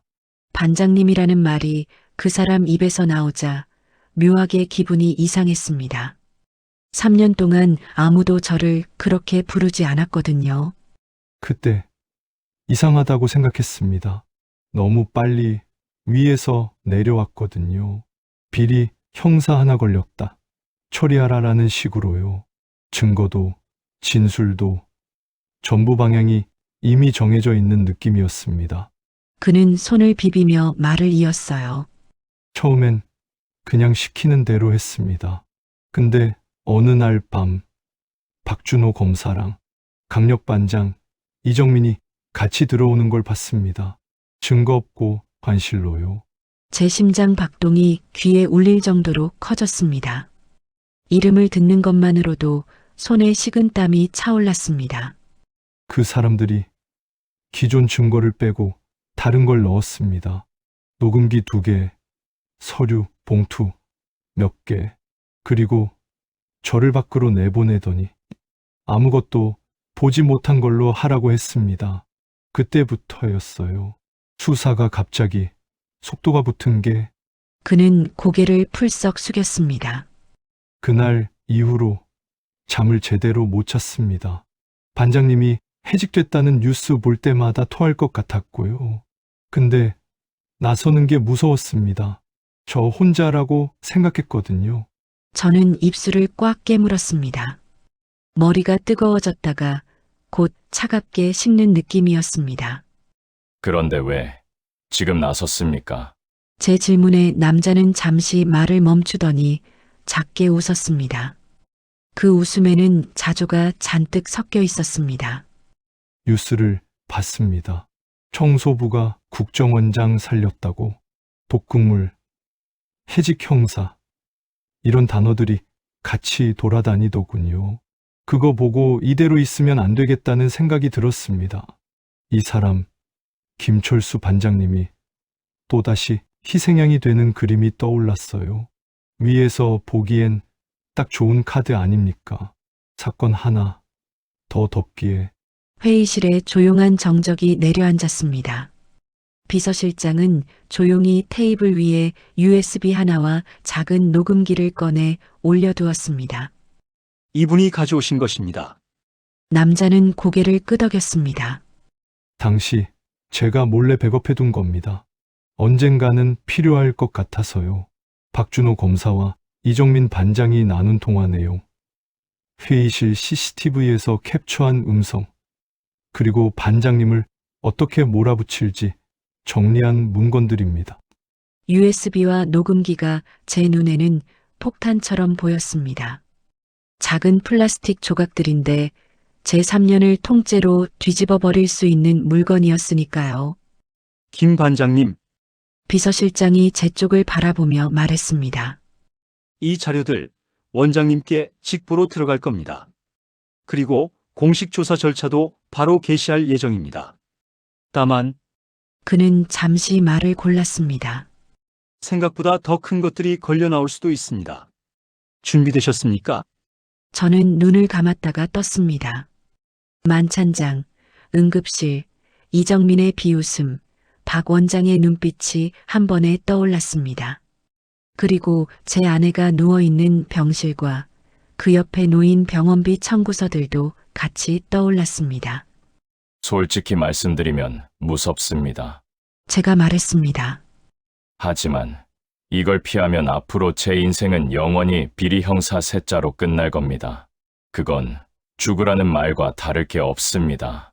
남자가 제 말을 들으며 고개를 떨구었습니다. 비서실장도 아주 약하게 미소를 지었습니다. 좋습니다. 그럼 이건 여기서 덮이지 않겠습니다. 그는 USB와 녹음기를 조심스럽게 손에 쥐었습니다. 그 작은 물건들이 마치 거대한 문 하나를 열 열쇠처럼 보였습니다. 저는 속으로 조용히 되뇌었습니다. 이제 진짜가 드러나는군요. 박영민 원장 병실에 다시 들어갔을 때 공기는 이미 단단하게 굳어 있었습니다. 침대 머리맡에는 원장이 반쯤 상체를 일으킨 채 기대 있었고 그 앞 원형 테이블엔 노트북과 작은 스피커가 놓여 있었습니다.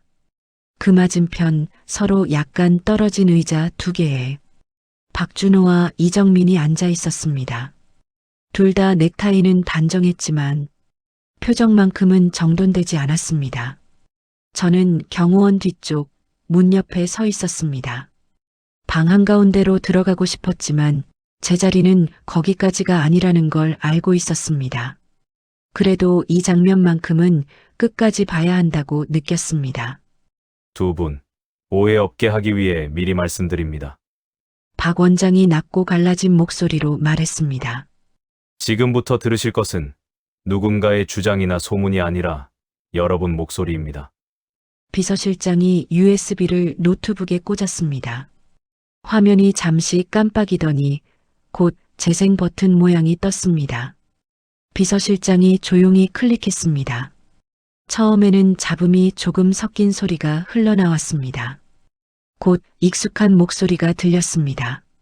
저는 그 목소리를 잊으려고 그렇게 애썼는데도 한 번에 알아볼 수 있었습니다. 증거는 이 정도면 되겠지? 김철수 그 인간 도망갈 구석 없을 정도로 박준호였습니다. 평소 언론 앞에서 정의를 외치던 부드러운 톤이 아니라 담배 연기 굳게 씹어 문 사람 같은 건조한 말투였습니다.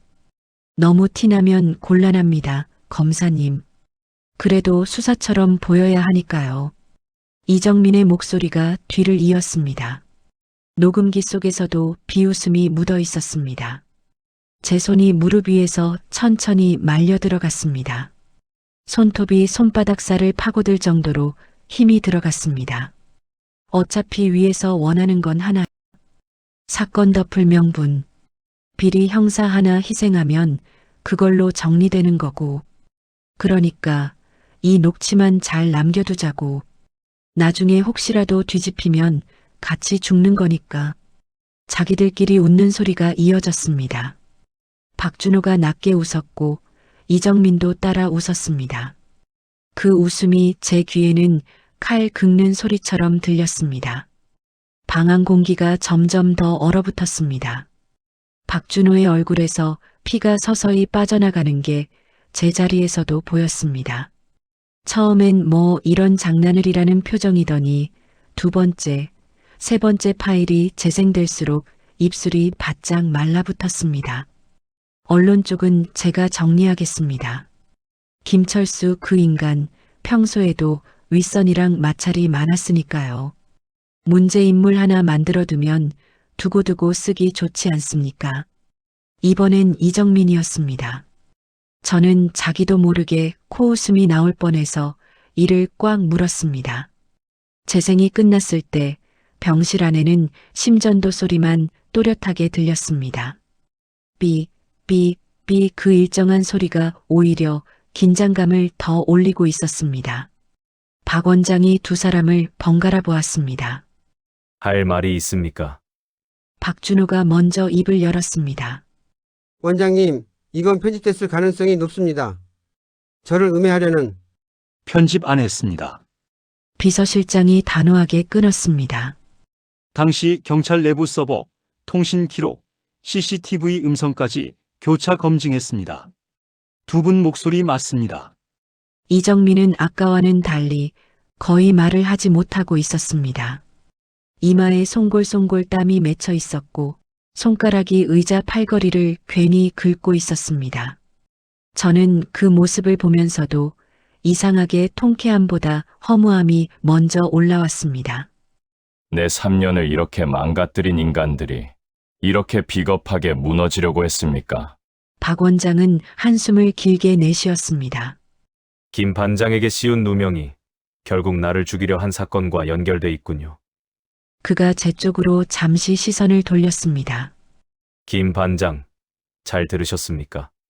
예, 원장님, 제 목소리는 생각보다 차분했습니다. 제 귀로 분명히 들었습니다. 이제 이 방 안에서 진실을 모르는 사람은 없었습니다. 그리고 변명으로 덮을 수 있는 단계도 이미 지나버렸습니다. 이제 남은 건 책임을 묻는 일뿐이라는 걸 모두 알고 있었습니다. 그 다음 단계가 아주 거칠고 시끄러운 방식이 될 거라는 것도요. 박 원장이 재생을 멈추라고 손을 든 순간 병실 안 공기가 완전히 뒤바뀌었습니다.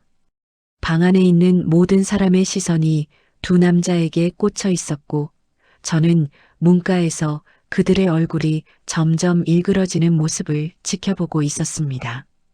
그들은 방금까지 자신들이 쌓아온 권력의 벽이 단번에 무너져 내리는 순간을 맞이하고 있었죠. 박준호가 먼저 폭발했습니다. 이건 조작입니다. 원장님, 누군가가 입 다물어! 이정민이 이를 갈 듯한 목소리로 끼어들었습니다. 괜히 허둥대지 말고 자리를 지켜. 아직 끝난 거 아니야. 저는 코웃음을 삼켰습니다. 아직 끝난 거 아니라는 그의 말은 오히려 그들의 처지가 끝났다는 걸 스스로 증명하는 것이나 다름없었습니다. 박 원장은 조용히 손가락으로 경호팀장을 불렀습니다. 요원들 대기시켜! 그의 목소리는 놀라울 정도로 평온했지만 그 안에는 흔들리지 않는 단단함이 있었습니다. 그때였습니다. 박준호가 갑자기 벌떡 일어나 제 쪽을 향해 손가락을 겨눴습니다. 저 자식이 꾸민 거야. 다 저 청소부가. 청소부? 제가 낫게 되뇌자 박준호의 얼굴이 순간 일그러졌습니다.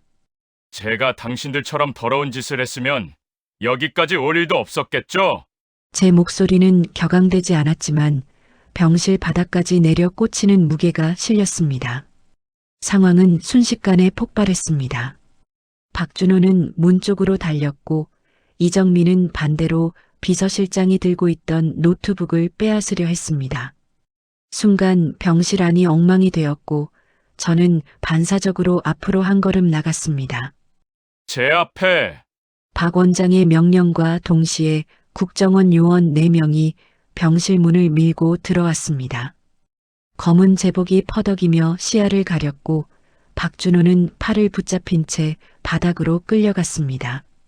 그의 얼굴이 바닥에 가까워질수록 그동안 쌓아온 오만이 한 겹씩 떨어져 나가는 것처럼 보였습니다.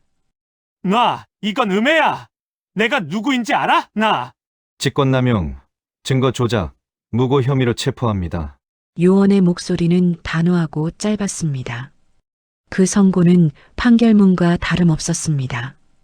이정민은 끝까지 버티려 했습니다.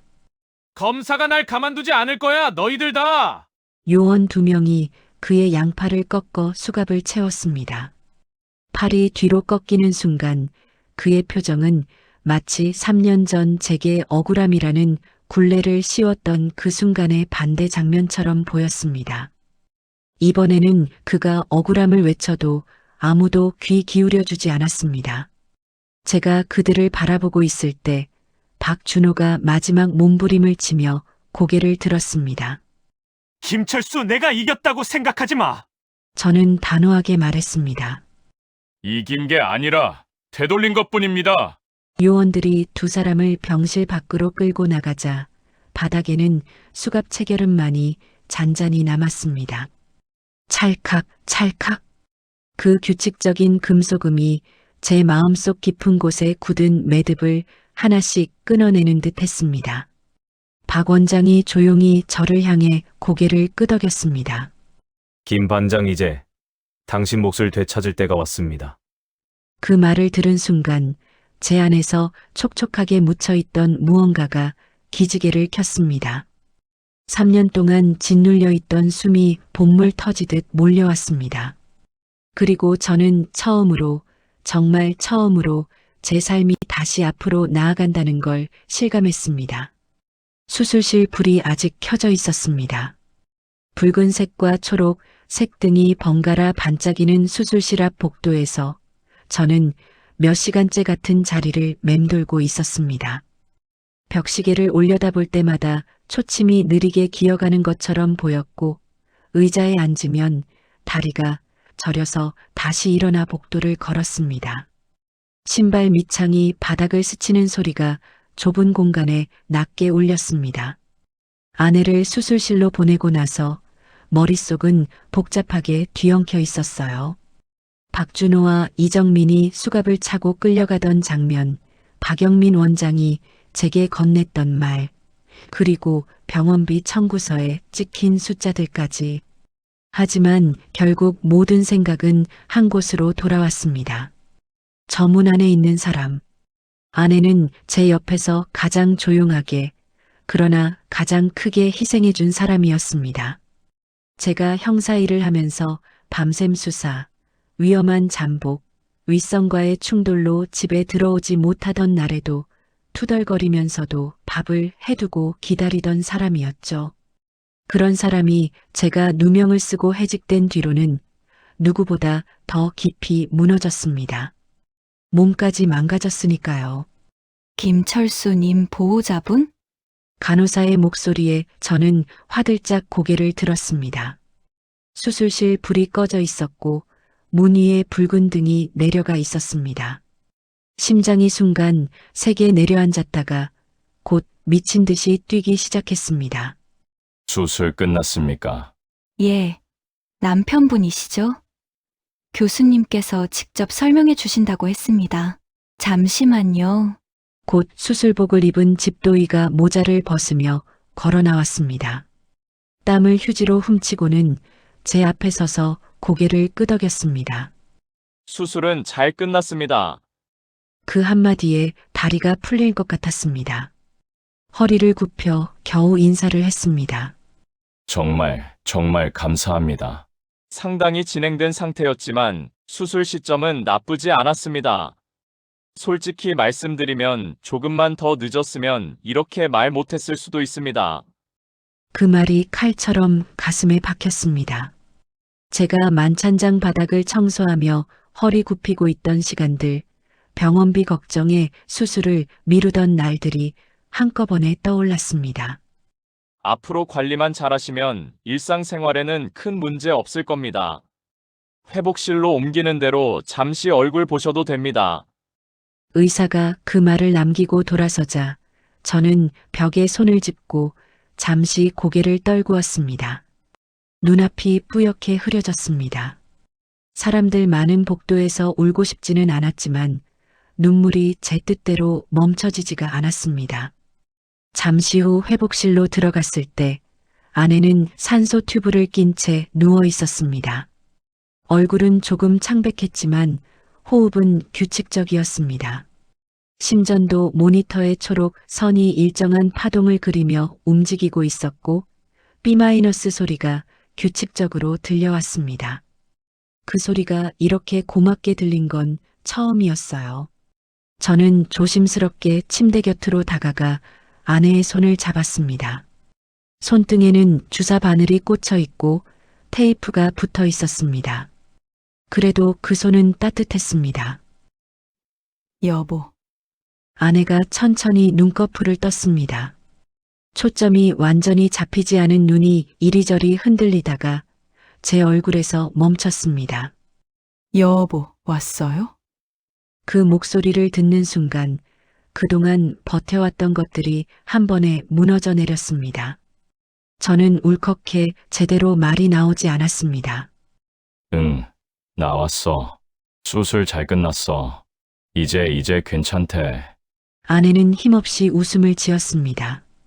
당신 얼굴이 더 안 괜찮아 보여요. 농담 같은 말을 하려 한 것 같았지만 목소리는 기운이 없었습니다. 그래도 그 말이 너무 고마웠습니다. 예전처럼 저를 먼저 걱정하는 그 습관이 그대로 남아있다는 게 이상하게 안심이 되었습니다. 이제부터는 내가 갚을게. 당신이 버틴 거, 견딘 거, 포기 안 한 거 전부.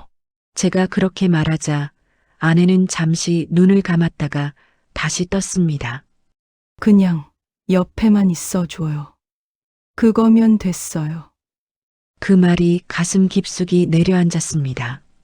그동안 저는 명예회복, 진실규명 같은 단어들에만 사로잡혀 살았습니다. 물론 그것도 중요했지만 지금 제 손을 잡고 있는 이 사람에게는 그 모든 것보다 제가 옆에 있는지가 더 중요했겠지요. 회복실 유리창 너머로 병원 복도의 불빛이 길게 늘어져 있었습니다. 멀리선 간혹 카트가 지나가는 작은 바퀴 소리가 들리고 있었고 어딘가의 병실에서는 텔레비전 소리가 희미하게 새어나오고 있었습니다. 그 모든 일상적인 소음들이 제게는 기적처럼 평화롭게 느껴졌습니다. 이제 한 고비는 넘겼습니다. 저는 조용히 그렇게 되뇌었습니다. 하지만 알고 있었습니다. 진짜로 끝내야 할 일은 아직 남아 있었다는 것을요. 아내의 손을 꼭 잡은 채로 저는 마음속으로 다짐했습니다. 이 사람 앞에서는 남편으로서 버티고 세상 앞에서는 형사로서 다시 서겠다고요.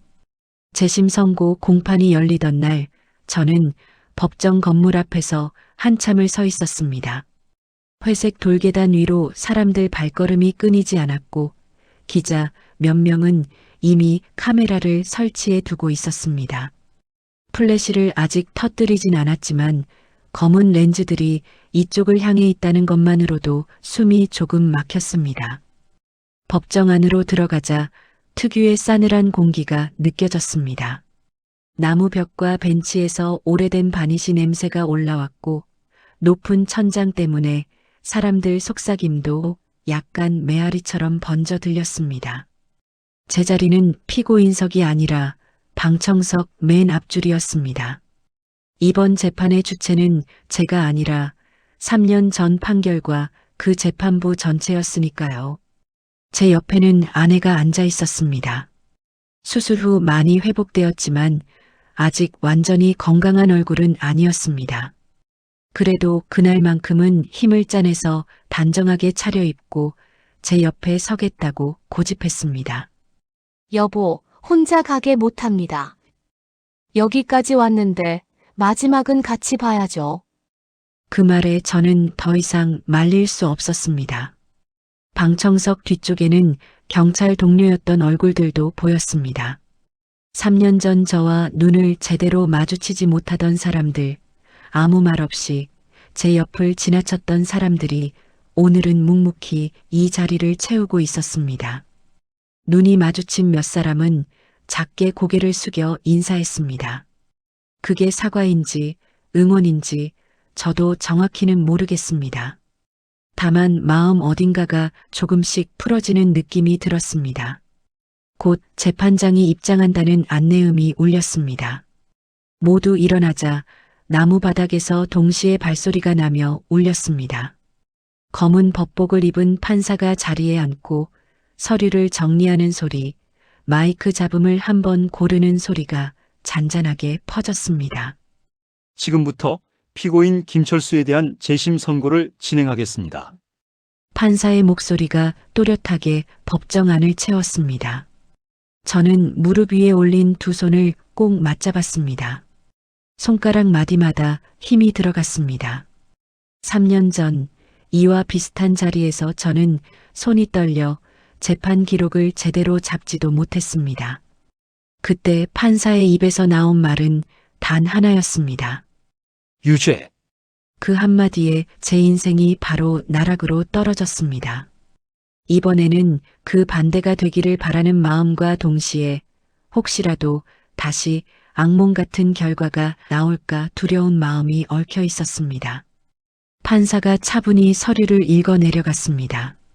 새롭게 제출된 증거, 즉 당시 수사 책임자와 담당 검사의 녹취, 내부 문건, 조작 정황에 대한 다수의 진술을 종합한 결과 그 문장 하나하나가 제게는 심장에 박히는 못처럼 느껴졌습니다. 저는 숨을 깊게 들이마셨습니다. 옆에서 아내의 손이 제 손등 위로 살짝 포개졌습니다. 따뜻한 온기가 전해졌습니다. 이 법원은 과거 이 사건의 수사가 중대한 하자로 얼룩져 있었음을 인정합니다. 또한 피고인 김철수에 대한 유죄 판결이 허위와 조작에 의한 것임을 인정합니다. 그 말을 듣는 순간 이미 눈가가 뜨거워지기 시작했습니다. 그러나 저는 고개를 들고 끝까지 판사의 입을 바라보고 있었습니다. 따라서 피고인 김철수에 대한 과거 판결을 전부 취소하고 무죄를 선고합니다. 그 한 문장이 떨어지는 순간 제 안에서 무언가가 뚝 하고 끊어졌습니다. 3년 동안 목을 조르던 밧줄이 잘려나간 느낌이었습니다. 법정안이 잠시 정적에 잠겼다가 뒤늦게 방청석 곳곳에서 박수가 터져 나왔습니다. 누군가는 조용히 손뼉을 쳤고 누군가는 뜨겁게 손을 마주쳤습니다. 판사가 법정을 향해 정숙하십시오. 라고 말했지만 그 목소리에도 미소가 살짝 섞여 있는 것처럼 느껴졌습니다. 아내가 제 손을 더 세게 잡았습니다. 여보 들었죠? 무죄래요. 저는 대답 대신 고개를 끄덕였습니다. 말이 나오지 않았습니다. 그저 눈물이 턱까지 차올라 목소리가 나오지 않는 걸 느끼고 있었어요. 마이크 소리가 다시 켜졌습니다. 아울러 피고인에 대한 해직 처분 역시 이 판결에 따라 효력을 상실합니다. 피고인의 공무원 신분, 연금, 직무상의 모든 권리는 복원되어야 할 것입니다. 그 말이 이어졌을 때 저는 더 이상 눈물을 참을 수 없었습니다. 고개를 살짝 숙이자 뜨거운 물방울이 볼을 타고 천천히 흘러내렸습니다. 수많은 사건 현장에서 피해자 유가족들 앞에서 힘내십시오라는 말밖에 못해주던 제가 이제는 그 자리에 서 있는 기분이었습니다. 억울함이 풀린다는 것이 이런 감정이었구나. 그때 처음 알았습니다. 재판이 끝나고 모두가 일어나는 소란스러운 순간에도 저는 한동안 자리에 앉아 있었습니다. 주변에서 누군가 제 어깨를 가볍게 두드렸습니다. 돌아보니 예전 강력계 후배였습니다. 반장님 아니 선배님. 늦어서 죄송했습니다.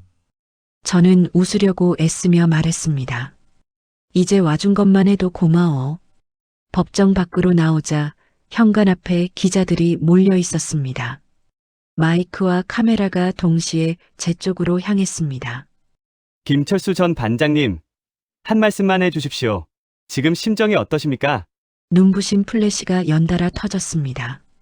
저는 잠시 눈을 가늘게 뜨고 숨을 골랐습니다. 그리고 짧게, 그러나 분명하게 말했습니다. 늦게라도 진실이 법정에서 확인된 것에 감사드립니다. 하지만 여기서 끝이라고 생각하지 않습니다. 저 같은 사람이 또 나오지 않도록 무엇이 잘못되었는지 끝까지 밝히고 싶습니다. 짧은 답변이었지만 그게 지금 제가 할 수 있는 최선의 말이었습니다. 법원 계단 아래에서 아내가 저를 기다리고 있었습니다. 사람들 사이로 그녀의 얼굴이 보이자 저는 그쪽으로 걸어 내려갔습니다. 계단을 하나씩 내려올 때마다 지난 3년의 무게가 발밑에서 조금씩 사라지는 느낌이었습니다. 여보. 아내가 저를 부르자 저는 아무 말도 하지 못하고 그녀를 끌어안았습니다. 고생했어요. 그녀가 제 등에 올린 손이 가볍게 떨리고 있었습니다. 사람들의 박수 소리가 멀리서 또 한 번 들려왔습니다. 누군가는 제 이름을 불렀고 누군가는 축하드립니다. 라고 말했습니다. 하지만 그 소리들보다 더 크게 들린 건 제 귀 바로 옆에서 떨리며 속삭이던 아내의 한마디였습니다. 이제 당신 다시 시작할 수 있겠어요. 저는 그 말에 조용히 대답했습니다. 응. 근데 이번엔 나만을 위한 시작은 아닐 거야. 국회 인근 프레스센터 앞마당은 사람들로 가득했습니다. 가을 하늘은 맑았지만 공기는 묘하게 뜨거웠습니다. 방송국 중계차 엔진 소리, 리포터들이 카메라 테스트를 하는 목소리, 카메라 셔터 돌아가는 기계음이 뒤섞여 귀에 꽂혔습니다. 김철수 전 반장님, 곧 입장하십니다. 스태프의 외침에 플래시 불빛이 한 번에 이쪽으로 쏠리는 느낌이 들었습니다. 저는 무대 뒤 작은 대기 공간에서 넥타이를 한 번 더 고쳐 매었습니다. 거울에 비친 제 얼굴은 예전보다 조금 더 깊은 주름이 생겨 있었고 머리카락에는 흰빛이 눈에 띄게 늘었어요. 하지만 눈동자만큼은 형사 시절보다 더 또렷해진 것 같았습니다. 옆에서 박영민 원장이 천천히 다가와 제 어깨에 손을 올렸습니다. 김 반장, 준비되셨습니까? 솔직히 말하면 아직도 믿기지 않습니다. 제가 웃으며 말하자 박 원장도 가볍게 웃었습니다. 나를 살린 것도, 내 명예를 되찾은 것도 결국 같은 진실에서 나온 겁니다. 오늘은 그걸 세상에 보여주는 자리입니다. 그 말에 저는 짧게 숨을 들이마셨습니다. 그리고 스스로에게 한 번 더 다짐했습니다. 오늘 이 자리에서 나만이 아니라 수많은 사람들의 억울함까지 같이 끌어올리겠다. 사회자의 안내 멘트가 들렸습니다. 그럼 오늘 기자회견의 중심이 될 분을 모시겠습니다. 전 강력반장 김철수 씨입니다. 박수가 터져 나왔습니다. 저는 조명을 정면으로 받으며 단상 위로 걸어 나갔습니다. 플래시가 쉴 새 없이 터졌고 앞줄에는 방송국 마이크들이 가지런히 줄지어 놓여 있었습니다. 로고가 다른 마이크들이 빽빽하게 서 있는 모습이 마치 수많은 눈이 제 입을 주시하는 것처럼 느껴졌습니다. 마이크 앞에 서자 순간 주변 소리가 조금 멀어지는 느낌이 들었습니다. 심장 박동이 귓속에서 크게 울렸지만 동시에 머릿속은 이상하리만큼 맑아졌습니다. 안녕하십니까. 김철수입니다. 제 목소리가 스피커를 타고 넓은 로비와 바깥 광장까지 번져나갔습니다. 저는 3년 전 하지도 않은 비리 혐의를 뒤집어 쓴 재해직되었습니다. 그리고 얼마 전 재심을 통해 무죄를 선고받았습니다. 그 과정에서 우리는 한 형사를 희생양 삼아 더 큰 비리를 덮으려 했던 사람들의 실체를 확인했습니다. 뒤쪽 스크린에는 자료 화면이 띄워지고 있었습니다. 국가 예산이 빼돌려진 내역, 특정 기업과 관료들 사이의 수상한 자금 흐름, 그걸 수사하려던 팀이 어떻게 잘려나갔는지까지 모두가 박준호 일당이 은폐하려 한 국가비리 사건의 일부였습니다. 오늘 이 자리는 복수의 자리가 아닙니다. 제가 말을 이었습니다. 제 개인의 명예 회복도 이미 법정에서 끝났습니다. 하지만 저와 같은 사람이 다시 나오지 않게 만들려면 진실을 끝까지 드러내야 합니다. 조직이, 권력이, 시스템이 사람을 어떻게 짓밟을 수 있는지 모두가 알아야 합니다. 기자들 펜 움직이는 소리가 더 빨라졌습니다. 누군가는 생방송용 카메라를 더 가까이 당겨 잡고 있었습니다. 그래서 저는 박영민 원장님과 함께 국민 진실 추적단을 만들기로 했습니다. 뒤쪽에서 준비된 로고가 스크린에 떴습니다. 국민 진실 추적단이라는 4글자 아래 작은 문구가 적혀 있었습니다. 억울한 사람 함께 파헤칩니다. 이 조직은 공무원도 검사도 경찰도 아닙니다. 거창한 힘을 가진 곳이 아닙니다. 하지만 저는 알고 있습니다. 진실은 거대한 권력의 책상 위에서가 아니라 작은 목소리에서 시작된다는 거려. 제 억울함을 풀어준 건 한 내부 고발자의 양심이었습니다. 잠시 말을 멈추고 저는 사람들의 눈을 천천히 훑어봤습니다. 억울하게 누명을 쓰고도 말할 창구가 없어서 버티기만 하는 분들이 많습니다.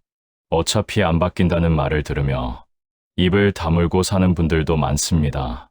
그분들이 저희에게 오실 수 있도록 길을 만들겠습니다. 그게 제가 다시 살아난 이유라고 믿습니다. 한 기자가 손을 들었습니다. 김 전 반장님, 앞으로도 위험하지 않겠습니까? 또다시 거대한 세력을 상대해야 할 텐데요. 저는 그 질문을 듣고 잠시 웃었습니다. 이미 한 번 바닥까지 떨어졌습니다. 청소부로 일하며 바닥을 닦다 보니 세상 밑바닥이 어떤지도 잘 알게 됐습니다. 더 떨어질 곳도 잃을 명예도 이제는 많지 않습니다. 그리고 덧붙였습니다. 무엇보다 저 혼자가 아닙니다. 단상 아래 객석 쪽에 앉아있던 아내가 조용히 고개를 끄덕이고 있었습니다. 그 옆에는 몇몇 후배 형사들이, 또 다른 한쪽에는 내부 고발을 했던 남자가 긴장된 표정으로 서 있었습니다.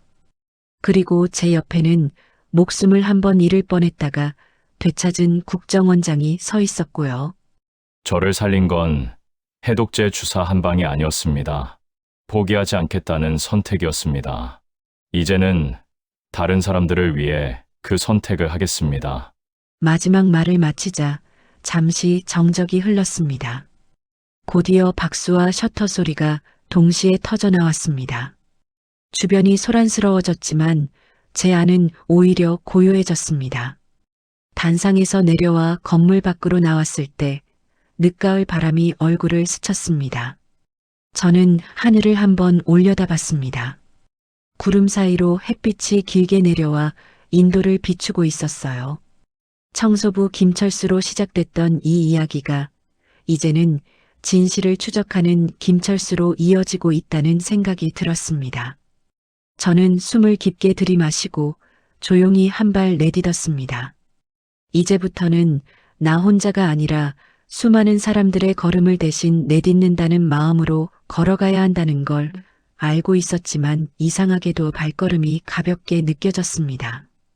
오늘의 이야기가 당신의 마음에 작은 울림을 드렸다면 앞으로도 당신의 나날에 잔잔한 위로가 될 이야기들로 찾아뵐 수 있도록 구독과 좋아요를 눌러주세요.